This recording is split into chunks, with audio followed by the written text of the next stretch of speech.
श्री राम, जय माता की। अगर हम माँ के किसी एक मंत्र का गुणगान प्रतिदिन रोज करने लग जाते हैं तो क्या उस मंत्र से हम किसी को ठीक भी कर सकते हैं या किसी के शरीर में उसको निरोगी भी कर सकते हैं? एक भक्त इस प्रकार का सवाल किया, बहुत अच्छा लगा। मैंने सोचा बहुत सारे लोगों में इस प्रकार की जिज्ञासा उत्पन्न हो सकती है, पूजा करने वाले के अंदर खासकर, क्योंकि भक्ति जब हम आदमी करता है तो इस बात को याद रखना कि हमारे अंदर एक इच्छाएं उत्पन्न होती हैं कि देवी देवताओं के मंत्र का जाप, क्योंकि लाभ एंड लॉस एंड प्रॉफिट में हमारा ध्यान सबसे पहले जाता है कि हमें प्रॉफिट क्या प्राप्त होगा। अगर मान लीजिए हम कोई पूजा कर रहे हैं, कोई पाठ कर रहे हैं, तो हम पहले क्या देखेंगे, हमारे को प्रॉफिट क्या मिलेगा, हमें लाभ क्या प्राप्त होगा। तो आज आपको पता नहीं है कि अगर अज्ञानतावश भी आप किसी एक मंत्र का जाप करने लग जाते हो माँ के, तो आपके शरीर में क्या चलने लग जाता है, शायद इस बात को आप जानते नहीं और इस बात से अभी तक आप परिचित नहीं हैं। इसलिए मैं आज की वीडियो में आपको ये बात बता रहा हूं कि अगर आप किसी भी अज्ञानतावश किसी मंत्र का जाप करते हो तो आपको कैसी ऊर्जा प्राप्त हो सकती है।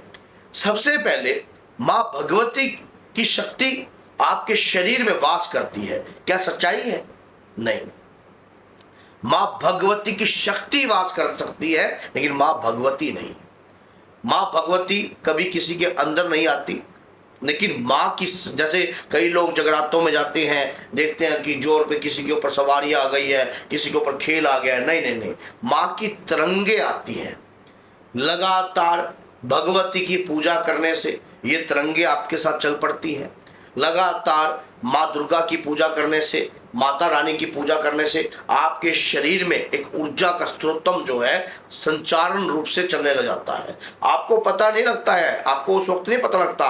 जैसे आपने कोई मंत्र का जाप शुरू कर दिया, आपने मंत्र का जाप शुरू कर दिया, ओम दुम दुर्गाय नमः, इस मंत्र का आप जाप कर रहे हो, या ओम श्रीम दुर्गाय नमः, इस मंत्र का जाप कर रहे हो, तो जैसा आप मंत्र का जाप करते रहोगे लगातार, तो मंत्र आपके मूलाधार चक्र से आगे के चक्रों में प्रभाव डालने लग जाता है।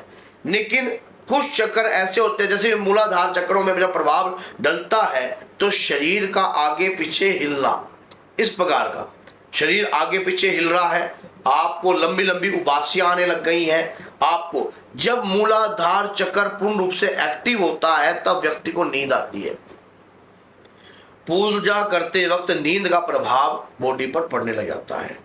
निंद्रा अवस्था में व्यक्ति जानने लग जाता है, गहरे चिंतन में व्यक्ति चलाता है, लेकिन उसको जब एकदम होश आता है, ओह ये क्या है। अभी जैसे कई लोगों ने कहा कि आपका तो मूलाधार चक्र जागृत हो गया, यूट्यूब पर बहुत सारी वीडियो बना रखी है। एकदम से कोई चक्र जागृत नहीं होता है, समय लगता है। शरीर एक साधना है, शरीर को साधना इतना सरल नहीं है जितना लोगों ने बना दिया कि 3 दिन में आपकी दृष्टि जागृत हो जाएगा। नहीं नहीं, ये सब जो है ये बकवास है। जिसकी दृष्टि ही जागृत हो गई वो यहाँ करेगा क्या, वो यहाँ करेगा क्या? जो सत्य से परिचित होने लग जाए, भगवान क्या है उन्हें पता लग जाए कि सत्य क्या है, तो वो व्यक्ति यहाँ करेगा क्या? उसका एक लोगों की भीड़ में कोई काम नहीं है उसका। समझ गई? जो ज्ञान जिसके अंदर उत्पन्न हो जाता है वो व्यक्ति साइडवेज होने लग जाता है, अपने आप ही अपने आप को बनाने के प्रति प्रयास करता है। लगातार एक मंत्र का जाप करना सरलता नहीं होती।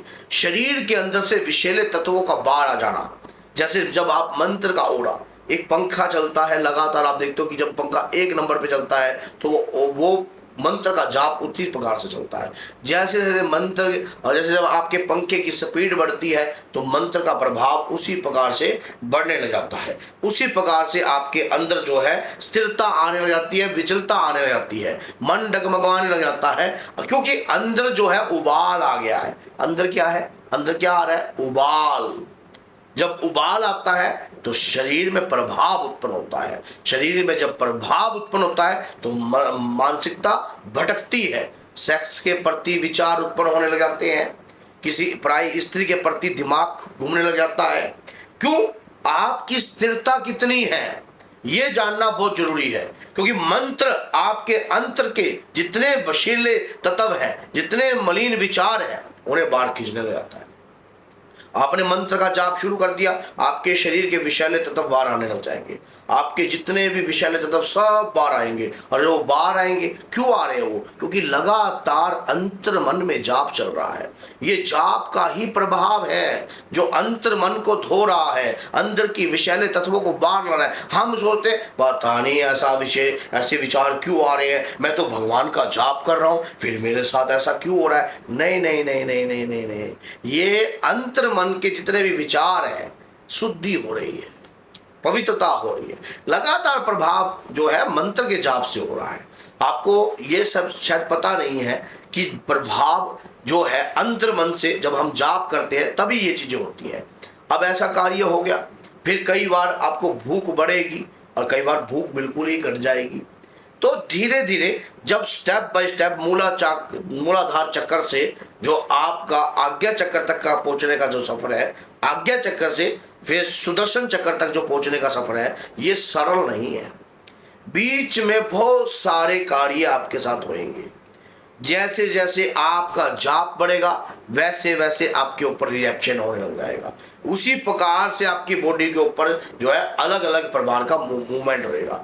फिर जैसे मंत्र का जाप आप कर रहे हो, उससे फिर तेज ऊर्जा जागृत होने लग जाएगी। आपके शरीर का तेज उत्पन्न होने लग जाएगा, आपके शरीर पर प्रभाव उत्पन्न होने लग जाएगा। लगेगा कि वाकई में जो जाप आप कर रहे हो या जिस भी मंत्र का जाप कर रहे हो, उससे प्रभाव आपके शरीर में उत्पन्न होने लग गया है, उससे प्रभाव आपके ऊपर आने लग गया है। क्यों? लगातार जो कार्य आप करते हो उससे ओरा क्रिएट होने लग जाता है। ओरा मंडल क्या है? नकारात्मकता प्रवेश नहीं करती है ओरा मंडल में। फिर ओरा मंडल ये होता है कि जब लगातार मंत्र का जाप किया है ना, किसी देविक शक्ति का जाप किया हुआ है आपने, आपके शरीर पे तरंगे आएंगी देवी की, ओरा अलग से क्रिएट होएगा, अंदर की मलिनता धुलेगी, मूलाधार चक्कर में प्रभाव उत्पन्न होगा और उसके बाद आपकी ज्ञान की दृष्टियां जगने लग जाएंगी और ज्ञान इंद्रियों में प्रभाव उत्पन्न होने लग जाएगा। धीरे धीरे लगातार आपको ये ज्ञान भी उत्पन्न होगा। पूजा पाठ से ज्ञान उत्पन्न होता है, 101% होता है। आप कभी भी कर लेना, किसी भी एक दिव्य मंत्र का जाप करना शुरू कर दीजिए, आपको खुद लगेगा कि मैं जो जाप कर रहा हूं, मेरा ज्ञान जो है बढ़ता जा रहा है, मुझे अब अच्छे और बुराई की समझ होने लग गई है। जिस भी शक्ति की आप आराधना करते हो, जैसे आप काली के मंत्र का जाप कर रहे हो और किसी उग्र मंत्र का जाप, ये डिपेंड करता है एज ये आपकी पोजीशन, आप किस मंत्र का जाप कर रहे हो। अगर किसी ऐसी शक्ति का जाप आप कर रहे हो, वैसा प्रभाव थोड़ा विपरीत होगा। अगर आप किसी शांति शक्ति का जाप कर रहे हो तो प्रभाव ऐसा होगा। अगर आप चाहते हो कि अगर आप कोई तामसिक शक्ति की आराधना कर रहे हो तो बॉडी पर कैसा प्रभाव उत्पन्न हो, तो इसके ऊपर मैं एक वीडियो बनाऊं तो कमेंट में जरूर लिखना कि गुरुजी अगर हम किसी तामसिक शक्ति का जाप करते हैं तो बॉडी पर कैसा रिएक्शन उत्पन्न हो सकता है। मैं उस पर भी आपके लिए एक वीडियो बना दूंगा। अगर ये वीडियो आपको अच्छी लगी है और चाहते हो ऐसी और भी प्यारी प्यारी वीडियो आपके लिए आती रहें और मैं बनाता रहूं, तो इस वीडियो को जरूर शेयर कीजिए, लाइक कीजिए, चैनल को सब्सक्राइब कीजिए, जिससे आपको ये लग सके कि वाकई में पूजा पाठ करने से आपकी ऊर्जा बढ़ रही है, आपका कोई नुकसान नहीं, आपका पूर्ण रूप से बेनिफिट है। तो बोले जय सीताराम, जय श्री बालाजी महाराज, जय माता की। क्योंकि हमारा जो वीडियो बनाने का उद्देश्य एक ही होता है, आप तक ज्ञान की वीडियो पहुंचाना, और सिर्फ आपका एक क्लिक करने से कोई नुकसान नहीं है और कमेंट करने से भी कोई नुकसान नहीं है। कमेंट से हमारा हौसला बढ़ जाता है। हम देखते हैं अभी आपने कमेंट किया, आपको अच्छी लगी और लाइक शेयर करोगे तो आप भी इस वीडियो का हिस्सेदार बन जाओगे। तो बोलिए जय सीताराम, जय